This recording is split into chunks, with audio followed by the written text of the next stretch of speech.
तो बच्चों इस वीडियो में हम दो वेक्टर्स की बात करने वाले हैं स्पेसिफिक, एक तो पोजीशन वेक्टर और एक डिस्प्लेसमेंट वेक्टर। फर्स्ट पॉइंट हमने लिया है पोजीशन वेक्टर, ठीक है। तो इस फर्स्ट पॉइंट में हम ये देखेंगे कि ये पोजीशन वेक्टर क्या होता है। तो पोजीशन वेक्टर क्या होता है बच्चों? A vector which is used to describe the position of a point, किसी पॉइंट की पोजीशन बताता है ये, of a point with respect to origin point. किसके रेस्पेक्ट में? ऑरिजिन पॉइंट के रेस्पेक्ट में। इज कॉल्ड पोजीशन वेक्टर, इसी को हम कहते हैं पोजीशन वेक्टर, ठीक है। अब होता क्या है समझना ध्यान से। ये होता है कोऑर्डिनेट सिस्टम होता है जिसमें 3 एक्सिस होती हैं। इसके बारे में भी हम इस वीडियो में लास्ट में बात करेंगे। Coordinate system X Y Z, और ये ओरिजिन पॉइंट होता है ओ। अब कोई भी पॉइंट पी है जो यहाँ पर सिचुएटेड है, तो हम इसकी जो पोजीशन है उसको वैसे कोऑर्डिनेट से डिस्क्राइब करते हैं, एक्स वाई और जेड। ये जो एक्स एक्सिस का कोऑर्डिनेट होता है ये एक्स होता है, वाई एक्सिस का जो कोऑर्डिनेट होता है वो वाई होता है, और जो जेड एक्सिस पे आएगा वो होता है जेड। जेड एक्सिस होती है एक्चुअली बाहर की तरफ। जेड एक्सिस कहाँ होती है? अगर हम जेड एक्सिस की बात करें तो वो होती है बाहर की तरफ। तो अगर ये पॉइंट बाहर होगा, इस तरफ होगा, तो उसमें जेड एक्सिस का भी कोऑर्डिनेट आ जाएगा। तो वैसे तो कोऑर्डिनेट से इसकी लोकेशन का पता चल जाता है, लेकिन इन्हीं कोऑर्डिनेट में अगर हम देखो, एक्स एक्सिस के लिए जो यूनिट वेक्टर होता है वो आई कैप होता है, वाई एक्सिस के ये यूनिट वेक्टर जे कैप होता है, और जेड एक्सिस के लिए यूनिट वेक्टर के कैप होता है। यूनिट वेक्टर वाले पॉइंट में हमने ये बात पढ़ी थी कि अगर हमें एक्स एक्सिस की डायरेक्शन को शो करना है तो उसके लिए यूनिट वेक्टर हम आई कैप लगाते हैं। अगर हमें वाई वाली डायरेक्शन को, वाई एक्सिस की डायरेक्शन को शो करना है तो हम यूनिट वेक्टर जे कैप लगाते हैं, और अगर हमें जेड एक्सिस की डायरेक्शन को शो करना है तो यूनिट वेक्टर के कैप लगाते हैं। तो होता क्या है कि इफ़ द कोऑर्डिनेट्स, जो कोऑर्डिनेट्स हैं, if the coordinates for a point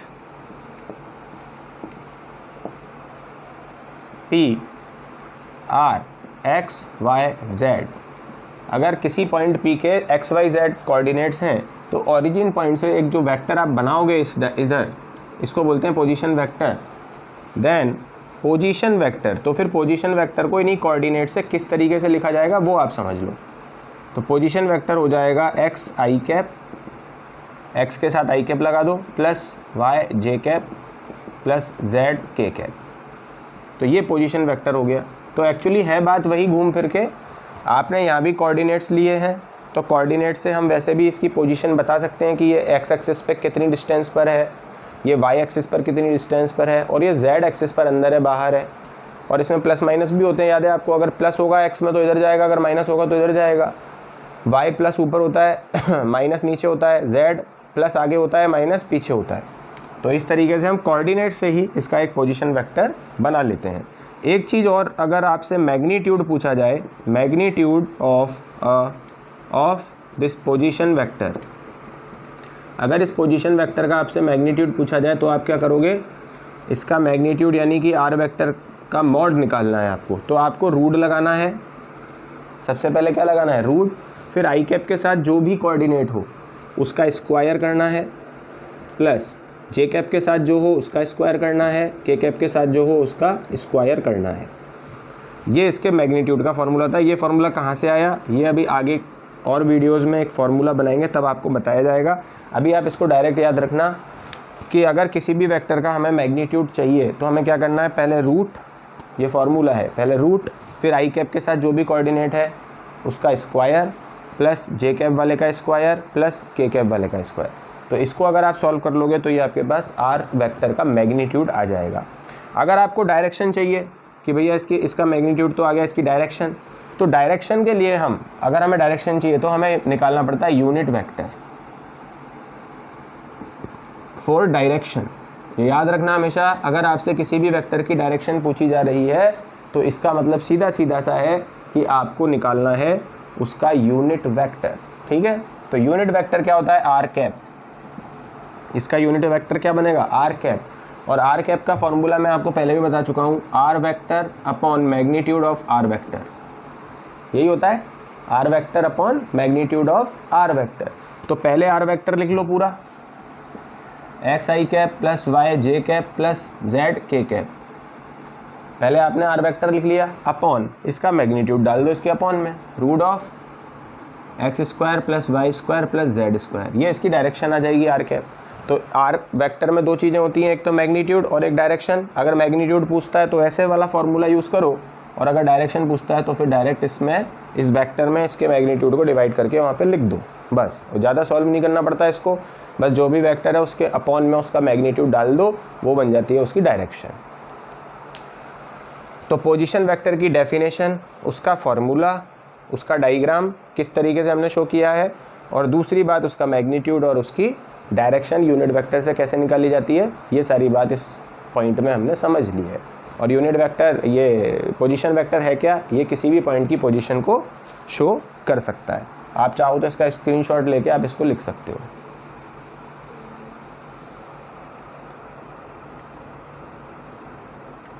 अब सेकंड बात करेंगे डिस्प्लेसमेंट वेक्टर की। फिर हम इनके एक एक, या फिर इसका पहले एक काम करते हैं, इसका एक एग्जांपल ले लेते हैं, फिर हम डिस्प्लेसमेंट वेक्टर की बात करेंगे। पहले हम इसका पोजीशन वेक्टर का एक क्वेश्चन ले लेते हैं, कैसे बनता है। जैसे आपको क्या दिया जाएगा क्वेश्चन में, आपको कोऑर्डिनेट्स दिए जाएंगे। If the coordinates of a point are आपको दे दी जाएंगे, जैसे 2, 3, -4 या 1 ले लो इसको।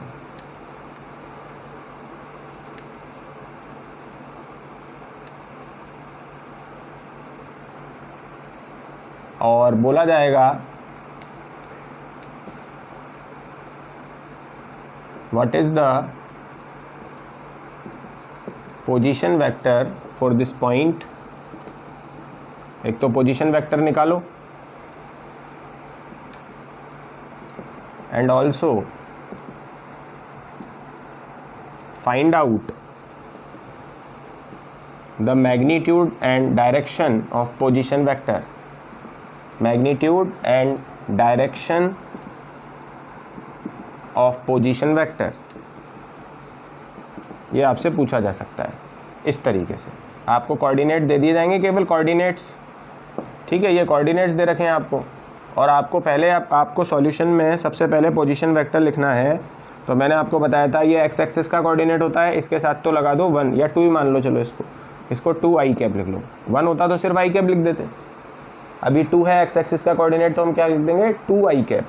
फिर +3 जे कैप, क्योंकि ये प्लस में था, ये वाई कैप वाई एक्सिस का होता है तो इसमें जे कैप लगा देंगे। ये जेड एक्सिस का है, माइनस में है तो -4 के कैप। ये तो आपका पोजीशन वेक्टर बन गया, पहला पॉइंट, पहला काम हो गया आपका, पोजीशन वेक्टर बन गया। सेकंड में इसका मैग्नीट्यूड फाइंड करना है, तो मैंने बताया था आपको इसके मैग्नीट्यूड को फाइंड करने के लिए रूट लगाओगे, जो 2 का स्क्वायर कर दोगे आई कैप के साथ होगा +3 स्क्वायर प्लस -4 का स्क्वायर। के कैप के साथ इस बार -4 है तो -4 का स्क्वायर कर देंगे, तो इसका मैग्नीट्यूड कितना आ जाएगा, 2 का स्क्वायर हो गया 4, 3 का स्क्वायर हो गया 9 और 4 का हो गया 16। तो ये हो जाएगा आपका √29, ये इसका आ जाएगा मैग्नीट्यूड। फिर इसकी डायरेक्शन पूछी गई है, तो डायरेक्शन में आप निकालोगे आर कैप। क्या निकालोगे, आर कैप। फॉर डायरेक्शन आपको आर कैप फाइंड करना पड़ेगा। तो आर कैप का फॉर्मूला लिख के, आर कैप में हमें ज़्यादा सॉल्व नहीं करना होता, बस करना क्या है, पहले फॉर्मूला लिखो। एक इसका यूनिट वेक्टर का क्या लिखेंगे, vector upon magnitude of vector. तो पहले वेक्टर लिख लो पूरा, 2 आई कैप एज इट इज़ लिख लो, +3 जे कैप -4 के कैप, ये तो पूरा वेक्टर लिख लो, डिवाइड कर दो √29, बस ये हो गई इसकी डायरेक्शन, यानी कि एक यूनिट वेक्टर। डायरेक्शन फाइंड करने के लिए आपको यहाँ पर यूनिट वेक्टर ही निकालना होता है। अगर आपसे डायरेक्शन बोलेगा तो कुछ भी नहीं करना, बस यूनिट वेक्टर फाइंड करना है। कैसे, vector upon magnitude of vector के फॉर्मूले से। तो मेरे ख्याल से आपको तीनों बात समझ में आ गई कि पोजीशन वेक्टर कोऑर्डिनेट से कैसे बनाना है, फिर मैग्नीट्यूड कैसे फाइंड करना है और फिर यूनिट वेक्टर कैसे लिखना है। तो इस तरीके से ये पोजीशन वेक्टर का एक क्वेश्चन मैंने आपको करा दिया। अब हम लेंगे डिस्प्लेसमेंट वेक्टर।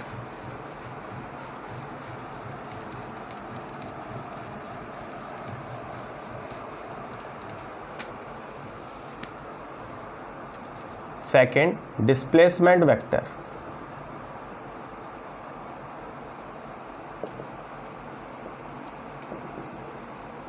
अब इसको देखो ये क्या होता है।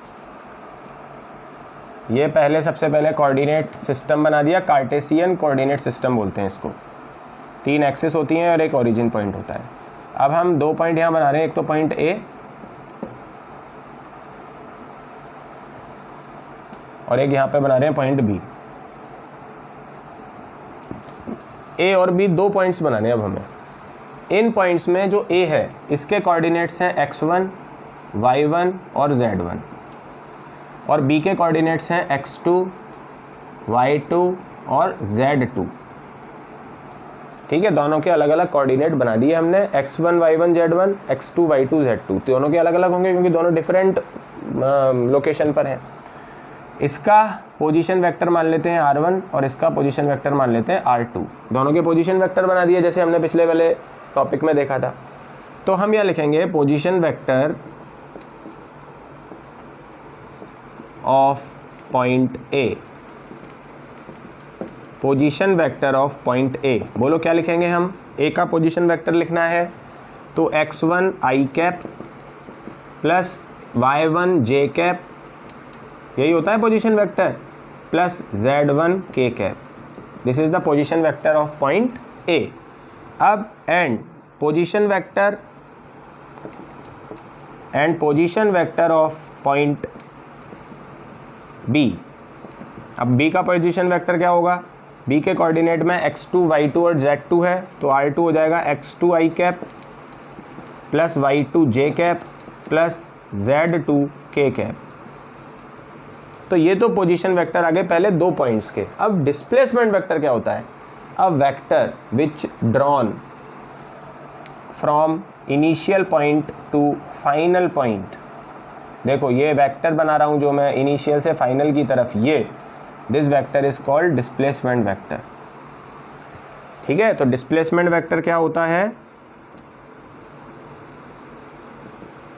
ये उसकी डेफिनेशन है, a vector drawn from initial point. Initial point अभी हमारा डायग्राम में क्या है, A, initial point to final point B is called displacement vector. Displacement vector short में मैंने डी भी लिख दिया। ठीक है, तो ये है डिस्प्लेसमेंट वेक्टर जो ये भी बता रहा है कि इनिशियल ये है और फाइनल ये है। कोई भी बॉडी ए से बी तक किसी भी पाथ से ऐसे होते हुए आई हुई है, ए से बी तक आ गई बॉडी तो, लेकिन उसका डिस्प्लेसमेंट वेक्टर क्या होगा, ए से बी तक जो भी आप एक स्ट्रेट लाइन बना के उसमें वेक्टर लगा दोगे तो इसको बोलते हैं डिस्प्लेसमेंट वेक्टर। ठीक है, तो इतनी बात क्लियर हो गई। पहले हमने पोजीशन वेक्टर निकाला पॉइंट ए का, फिर पोजीशन वेक्टर निकाला पॉइंट बी का। अब कोई बॉडी यहाँ से ट्रैवल करती हुई किसी भी पाथ से ए से बी तक आती है तो ये हो जाएगा उस बॉडी का डिस्प्लेसमेंट वेक्टर। अब इसको फाइंड कैसे करेंगे, डेल आर से इसको शो कर रखा है, ये आपने पूरा देख ही लिया, इसको स्क्रीनशॉट ले सकते हो भले ही आप। अब आगे की बात बताऊंगा मैं आपको कि डेल आर को फाइंड कैसे किया जाएगा। ये ध्यान रखना R1 R2 की वैल्यू। अब देखो ये जो डायग्राम है ना, इसमें अभी एक ट्राइंगल रूल आएगा आगे। तो ट्राइंगल रूल क्या होता है कि कोई भी एक ट्राइंगल बन रहा है, मान लो अब जैसे इसमें एक ट्राइंगल कैसे बन रहा है, यहाँ पे R1 है, यहाँ पर डेल आर है और यहाँ पर है R2। ऐसा एक ट्राइंगल यहाँ पे आपको देखने को मिल रहा है। इस ट्राइंगल में आपको एक पॉइंट पकड़ के चलना है आगे। देखो ये एरो इधर जा रहा है, ये एरो भी इधर ही जा रहा है, पर अगर ये एरो इधर हो जाता तो ये साइकिल पूरी हो जाती कंप्लीट, इधर इधर इधर। पर इस और एरो ने काम बिगाड़ दिया सारा, ये अपोजिट है, इसको होना चाहिए इसके अकॉर्डिंग इधर इधर इधर होना चाहिए था, पर R2 वेक्टर है उधर। जो वेक्टर पूरा साइकिल को कंप्लीट नहीं होने देता है वो रिजल्टेंट वेक्टर होता है। जो वेक्टर पूरी साइकिल को कंप्लीट नहीं होने देता है। अगर ये R2 इधर का होता तो कंप्लीट हो जाती ना साइकिल, ये पर इस R2 ने इस साइकिल के कंप्लीशन को कंप्लीट नहीं होने दिया, इसने यहीं तोड़ दिया इसको, मामले को, इधर हो गया ये उल्टा। तो जो वेक्टर अपोजिट हो गया साइकिल में वो होता है कौन सा वेक्टर? Resultant vector. ये ट्रायंगल रूल बता रहा हूँ जो अभी आगे और डिस्क्राइब करूँगा ढंग से, पर अभी थोड़ा सा आप समझ लो। तो ये किस किस का रिजल्टेंट है? इन दोनों के एडिशन का। R1 और डेल R को अगर हम ऐड कर देंगे तो हमें R2 मिल जाएगा। इसका मतलब ये होता है जो भी अपोजिट है ना वेक्टर, ये वेक्टर इन दोनों के एडिशन के इक्वल होता है। तो ये आप याद रखना एक रूल। वैसे इसको अपन डिस्क्राइब आगे भी करेंगे, पर अभी आपको क्या याद रखना है कि जो वेक्टर साइकिल को तोड़ेगा, जो अपोजिट जाएगा साइकिल में, वो होगा रिजल्टेंट इन दोनों का, बाकी दोनों का। R1 प्लस डेल R करोगे तो R2 आपको मिल जाएगा। पर हमें तो डेल R निकालना है, पर हमें क्या निकालना है? Del R, displacement vector. तो डेल R कैसे निकालेंगे? R2 minus R1। ये R1 उधर जाके माइनस का हो जाएगा, तो डेल R क्या हो जाएगा? R2 minus R1। अब del R is equal to R2 की वैल्यू डालेंगे यहाँ x2i cap plus y2 j cap plus z2 k cap. यही था R2, आप देख सकते हो इक्वेशन नंबर 2। माइनस R1 क्या था? x1 i cap plus y1 j cap. और अब इस डायग्राम का काम कंप्लीट हो चुका है, ये आप समझ ही गए होंगे। R1 is the position vector of A, R2 is the position vector of B and del R is the displacement vector which drawn from A to B।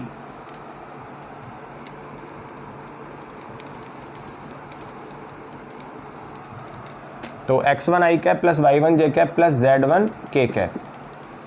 Del R is equal to x2 i cap plus y2 j cap plus z2 k cap. ये minus अंदर जाके sign को change कर देगा, minus x1 i cap, ये भी minus का हो जाएगा, minus y1 j cap minus z1 k cap. Del R is equal to इसमें से और इसमें से i कैप कॉमन आ जाएगा, दोनों में से i कैप कॉमन आ जाएगा। यहाँ बचेगा x2, यहाँ बचेगा माइनस का x1। ठीक है, i कैप है ना दोनों में, तो i कैप कॉमन ले लिया, x2 माइनस x1। अब प्लस इन दोनों में से, इसमें से और इसमें से j कैप कॉमन आ जाएगा। यहाँ पर बचेगा y2 माइनस, यहाँ बचेगा माइनस का y1 प्लस बाकी जो दो बच रहे हैं उसमें से k कैप कॉमन आ जाएगा, और k कैप कॉमन आने के बाद z2 माइनस z1। जिस तरीके से R2 माइनस R1 को हमने डेल R लिखा है उसी तरीके से x2 माइनस x1 को हम डेल x लिख देंगे। x2 माइनस x1 को क्या लिख देंगे? Del x i cap plus y2 minus y1 को क्या लिख देंगे? Del y j cap plus del z k cap. ये बच्चों हमारा हो जाएगा डिस्प्लेसमेंट वेक्टर। मतलब जो भी दो कोऑर्डिनेट हमें दे रखे हैं a और b पॉइंट के x एक्सिस वाले, पहले उनको माइनस करो और i कैप लगा दो। y एक्सिस वाले कोऑर्डिनेट को माइनस करो, j कैप लगा दो। z एक्सिस वाले कोऑर्डिनेट्स को माइनस करो, k कैप लगा दो। तो इस तरीके से अगर आप इसको सॉल्व करते हो तो आपको एक पोजीशन डिस्प्लेसमेंट वेक्टर आपको मिल जाएगा। अब मैग्नीट्यूड अगर इसका निकालना है, मैग्नीट्यूड ऑफ डिस्प्लेसमेंट वेक्टर,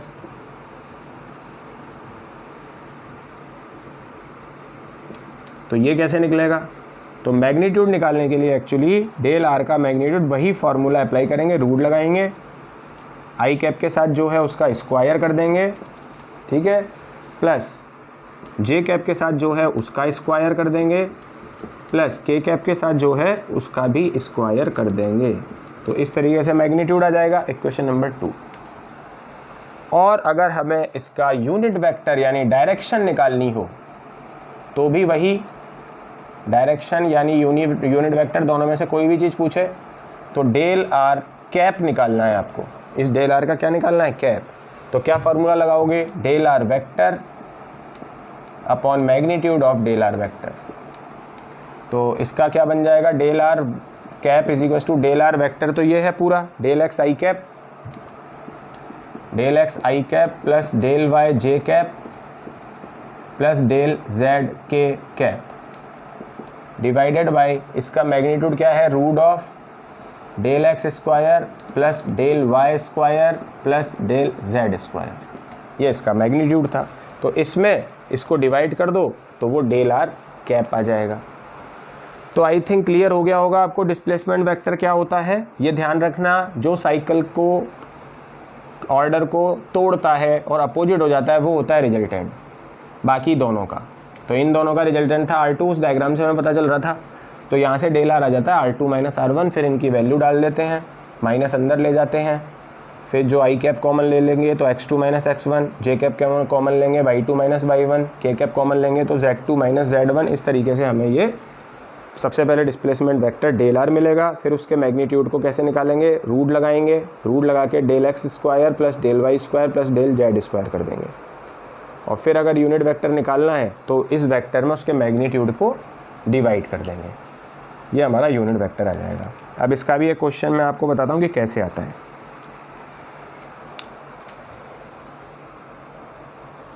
इसमें आपको 2 पॉइंट्स के कोऑर्डिनेट दिए जाते हैं। भाई कोई बॉडी कर रही है मोशन और वो मोशन करते करते ए से बी पर पहुंच जाती है, और ए और बी के आपको कोऑर्डिनेट्स दिए जाएंगे। देखो इसका क्वेश्चन कैसे आता है। जैसे कि आपको कोऑर्डिनेट ऑफ ए के कोऑर्डिनेट दिए गए हैं 1, -2 और 3, और बी पॉइंट के कोऑर्डिनेट्स दिए जाएंगे आपको 2, 4, -6। ठीक है, 2 पॉइंट दिए हैं, A is the initial point of the motion और B is the final point of the motion. अब आपसे पूछेगा क्या क्या, एक तो डिस्प्लेसमेंट वेक्टर बताओ, एक इसका मैग्नीट्यूड बताओ और एक इसकी डायरेक्शन बताओ।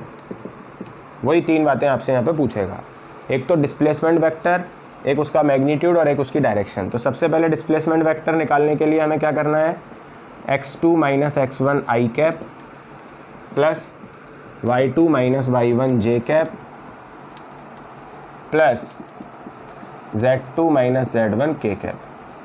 और यहाँ पर हमें पता होना चाहिए ये x1 है 1, y1 कितना है -2 और z1 कितना है 3। यहाँ पर x2 कितना है 2, y2 4 और z2 -6। तो ये x2 y2 z2, ये x1 y1 z1। Del R is equal to x2 minus x1, x2 2 minus 1, 2 minus 1 I cap, y2 कितना है 4, 4 माइनस 2 करेंगे तो +2 हो जाएगा ये, 4 माइनस 2 यानी 4 + 2 -6 -3 के कैप। तो डेल आर वेक्टर कितना आ जाएगा, ये हो जाएगा 1 I cap plus 6 J cap और माइनस का 9 के कैप। ये तो हमारे पास फर्स्ट इक्वेशन आ गई, डिस्प्लेसमेंट वेक्टर आ गया। समझ गए ना, बस माइनस कर करके निकालना है, बहुत सिंपल है। मैग्नीट्यूड निकालने के लिए हम इसका क्या करेंगे, रूट लगाएंगे, और आई कैप के साथ कितना है 1 का स्क्वायर, जे कैप के साथ कितना है 6 का स्क्वायर, के कैप के साथ -9 इसका स्क्वायर। तो ये हो जाएगा 1 + 36 + 81, ये हो जाएगा 118 रूट 118 हो जाएगा। ये इसका मैग्नीट्यूड आ जाएगा। फिर एक यूनिट वेक्टर, तो यूनिट वेक्टर यानी डेल आर कैप निकालने के लिए डेल आर वेक्टर लिख दो, उसमें डेल आर वेक्टर के मैग्नीट्यूड को डिवाइड कर दो। तो डेल आर वेक्टर तो हो जाएगा डेल एक्स, ये आपका जो दे रखा है वही जो आया वही लिखेंगे, आई कैप प्लस 6 जे कैप, आई कैप प्लस 6 जे कैप -9 के कैप, और अपॉन में रूट 118। ये इसका यूनिट वेक्टर हो जाएगा। बस इतना ही लिखा जाता है, इसको आगे सॉल्व नहीं करना। आप चाहो तो रूट 118 को करके पॉइंट में निकाल सकते हो आंसर और उधर लिख सकते हो, बस इतना कर सकते हो और कुछ नहीं करना। तो बच्चों ये पोजीशन और डिस्प्लेसमेंट वेक्टर दोनों को कैसे निकाला जाता है, क्या है, ये है पूरी कहानी। एक होते हैं कोऑर्डिनेट सिस्टम, इसको ध्यान से देखना आप अच्छी तरीके से क्वेश्चन को, है तो बहुत इजी, पहली बार में समझ में आ जाएगा ये कि किस तरीके से हमने निकाला है। एक होते हैं coordinate system, Cartesian coordinate system. तो ये तो यही है जो अभी हम पढ़ रहे थे, जिसमें 3 एक्सिस हैं, X Y Z, X axis, Y axis और जेड एक्सिस, और एक ओरिजिन पॉइंट है। एक्स एक्सिस के लिए यूनिट वेक्टर आई कैप होता है, वाई एक्सिस के लिए यूनिट वेक्टर जे कैप होता है, और जेड एक्सिस के लिए यूनिट वेक्टर के कैप होता है। ये होता है कार्टेशियन कोऑर्डिनेट सिस्टम। अब इसके अकॉर्डिंग 3 तरीके के वेक्टर होते हैं। एक होते हैं 1D vector, 1 dimensional vector. 1D vector कैसे बनते हैं? वो होते हैं किसी भी एक्सिस के अलोंग एनी वन एक्सिस, मतलब या तो इस तरफ होंगे, ये भी हो सकता है, या इस तरफ होगा, या जेड की तरफ होगा। 3 तरीके से हो सकता है, या तो एक्स डायरेक्शन में होगा, या वाई डायरेक्शन में, या जेड डायरेक्शन में। जेड बाहर होता है। और दूसरी बात, इसमें केवल कोई भी एक कोऑर्डिनेट होता है, एक्स और वाई और जेड। अब जब ये एक्स की तरफ होगा तो वाई और जेड 0 होंगे, केवल इसका एक ही कोऑर्डिनेट होगा एक्स वाला। जब ये वाई की तरफ होगा तो एक्स और जेड 0 होंगे और एक ही कोऑर्डिनेट होगा वाई वाला। तो अगर किसी भी वेक्टर में केवल एक ही कोऑर्डिनेट दे रखा है हमें, तो एक्स वाला बस, और बाकी दोनों 0 दे रखे हैं, तो ये आप समझ जाना ये कौन सा वेक्टर है? 1D वेक्टर है। ये केवल एक कोऑर्डिनेट दे रखा हो, बाकी दोनों 0 दे रखे हो, तो वो 1D वेक्टर होता है। एक होता है 2D वेक्टर। 2D वेक्टर किसी प्लेन में होता है, मतलब अब ये वेक्टर अभी तो एक्सिस के अलोंग था, पर अब ये प्लेन में आ गया, ऐसे आ गया, और इसमें 2 कोऑर्डिनेट होंगे, 2 होगा, 3 होगा, बाकी जेड वाला 0 होगा। या हो सकता है, या ऐसे भी हो सकता है कि एक्स वाला 0 हो, बाकी दोनों हो, या हो सकता है वाई वाला 0 हो, बाकी दोनों हो। मतलब कोई एक कोऑर्डिनेट नहीं होगा इसमें, बाकी एक्स और वाई भी हो सकते हैं, वाई और जेड भी हो सकते हैं, एक्स और जेड भी हो सकते हैं। तो 3 में से अगर कोई भी 2 कोऑर्डिनेट्स हैं किसी वेक्टर में, तो आप समझ जाना वो कौन सा वेक्टर है? 2D। उसमें केवल 2 डायमेंशन का यूज़ हो रहा है। और तीसरा होता है 3D। 3D में क्या होता है? ये पॉइंट बाहर आ जाता है, तो बाहर आ गया तो इसमें जेड भी मिलने लग जाएगा, कुछ भी मिले आपको, माइनस में मिले, प्लस में मिले। अगर तीनों कोऑर्डिनेट आ गए तो फिर वो 3D वेक्टर होता है। समझ गए? 1D वेक्टर में एक ही कोऑर्डिनेट आएगा और वो अलोंग द एक्सिस होगा, any one axis. Second 2D में 2 कोऑर्डिनेट होंगे और वो किसी प्लेन में होगा। और 3D वेक्टर स्काई में होता है, मतलब वो बाहर आ जाएगा पॉइंट बोर्ड से, और बाहर आके उसमें तीसरी डायमेंशन जेड भी आ जाएगी, उसमें तीनों कोऑर्डिनेट होंगे। तो ये कार्टेशियन कोऑर्डिनेट सिस्टम और 3 टाइप के vectors, 1D vector, 2D vector और 3D वेक्टर, इस तरीके से हम समझ सकते हैं। इस पूरी वीडियो को अच्छी तरीके से देखो, समझो। कोई डाउट हो तो आप मैसेज करके पूछ सकते हो। ठीक है? चलो ठीक है, बाय।